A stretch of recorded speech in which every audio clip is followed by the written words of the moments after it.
আসসালামু আলাইকুম ওয়া রাহমাতুল্লাহি ওয়া বারাকাতুহু। সম্মানিত প্রিয় দর্শকবৃন্দ, আজকে আপনাদের সাথে মহিলা এবং পুরুষের নামাজের মধ্যে কোনো পার্থক্য আছে কিনা, পার্থক্য থাকলে কোন কোন জায়গার মধ্যে পার্থক্য রয়েছে সে বিষয়টি আলোচনা করব। অর্থাৎ পুরুষ এবং মহিলাদের নামাজের মধ্যে কি কি পার্থক্য রয়েছে, কোন জায়গায় পার্থক্য রয়েছে, ফুল বিষয়গুলোকে আপনাদের সাথে পুরোপুরিভাবে খোলাসা করব। তো সম্মানিত প্রিয় দর্শকবৃন্দ, পুরুষ এবং মহিলাদের নামাজের মধ্যে অবশ্যই পার্থক্য রয়েছে। পুরুষ এবং মহিলাদের নামাজের ক্ষেত্রে কোরআন তেলাওয়াত অথবা কেরাতের মধ্যে কোনো পার্থক্য নাই, শুধু নামাজের আকার আকৃতির ক্ষেত্রে কয়েকটি পার্থক্য রয়েছে। প্রধানত চারটি পার্থক্য রয়েছে।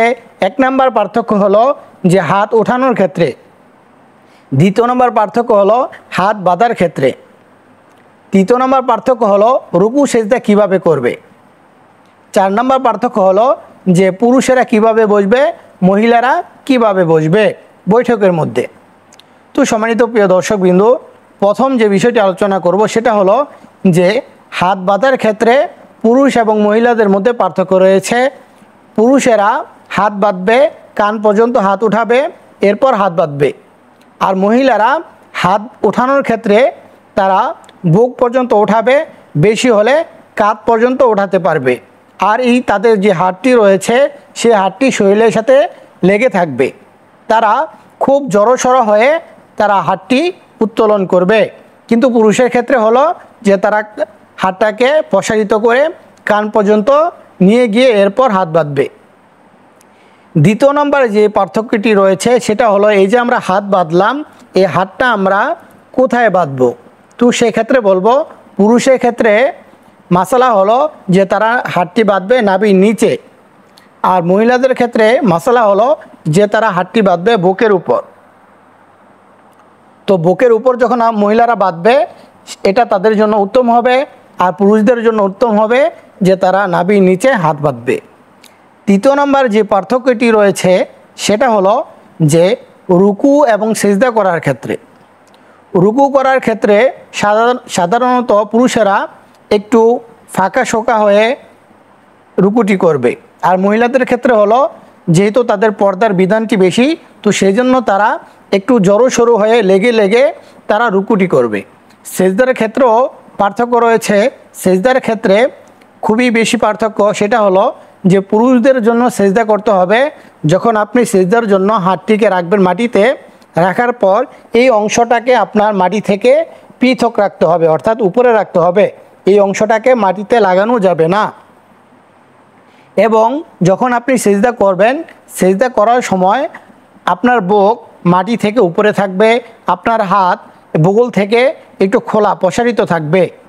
কিন্তু মহিলাদের ক্ষেত্রে পার্থক্য হলো যে তারা যখন সেজদা করবে, সেজদা করার সময় তাদের এই হাতটাকে যখন এইভাবে রাখবে, রাখার সাথে সাথে এই অংশটাকেও জমিনের সাথে মিশিয়ে দিবে, অর্থাৎ পুরো হাতটাকে তারা জমিনের সাথে মিশিয়ে দিবে।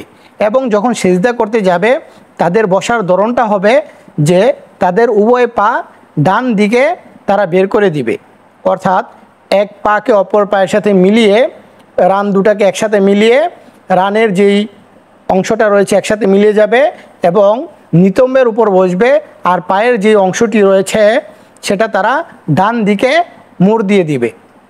তো ডান দিকে পা বের করে নিতম্বর উপর বসে তারা সেজদা করবে।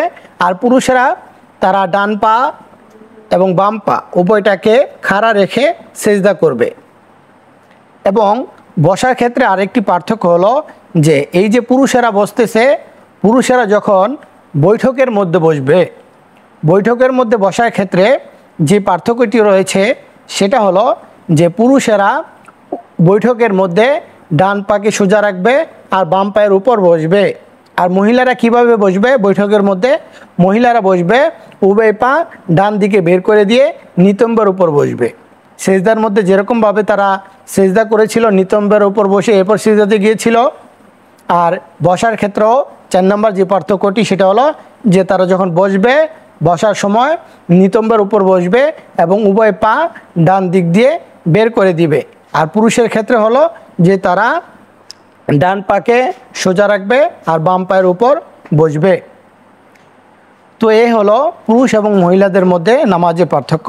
আল্লাহ রাব্বুল আলামিন আমাদের সকলকে এই মাসালাগুলোকে সুন্দরভাবে বুঝে আমল করার তৌফিক দান করুন।